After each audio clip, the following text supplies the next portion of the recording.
స్త్రీ తన పిల్లల పట్ల ఎలా ప్రవర్తించాలి? వాళ్ళ భవిష్యత్తు కోసం ఎలా ప్రణాళికలు రూపొందించి వాళ్ళని ఆ నడవడికలో నడపాల్సి ఉంటుంది? తండ్రి ఉన్నంతసేపు బాధ్యత తెలియదు, తల్లి ఉన్నంతసేపు ఆకలి తెలియదు అంటారు. తల్లి ఇల్లు చూస్తుంది, తండ్రి బయటికి వెళ్తాడు కదా. మరి తను తెస్తేనే కదా మనం వండేది. సో ఈ ఇద్దరు సమానమే, ఎవరు ఇందులో తక్కువ కాదు. ఇద్దరు కలిసుకుని పిల్లల్ని ఎలా పెంచాలి, మన స్తోమతకి తగ్గట్టు వాళ్ళకి మంచి నాలెడ్జ్ ఎలా గీయాలి. అందరికీ డబ్బులు ఉండవు, నాలెడ్జ్కి డబ్బుకి అవసరం లేదు. మంచి మనసుకి మంచి మనస్తత్వం రావడానికి, మంచి పెంపకం పెంచడానికి డబ్బు అవసరం లేదు.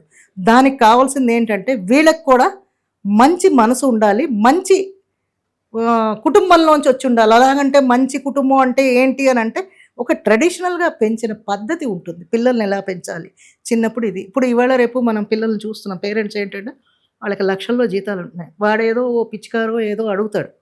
అది ఎంత ఉన్నా సరే, వాడికి అప్పు చేసేనా సరే గొప్ప స్టేటస్, అలాంటివి చేయకండి. ఇప్పుడు వాడు ₹1,00,000 కాడే అడుగుతాడు, వాడికి మహా అయితే ఒక 9 ఏళ్ళు ఉండవు. ₹1,00,000 కారనగానే ఇచ్చేస్తారు. తండ్రి ఇస్తున్నాడు కాబట్టి వాడికి తెలియదు బాధ్యత. నెక్స్ట్ కొంచెం అయ్యేసరికి వాడు 10 లక్షలు అడుగుతాడు. ఎక్కడి నుంచి తెస్తాడు? వీడు దొంగతనం చేయాలి లేదా అప్పులు చేయాలి.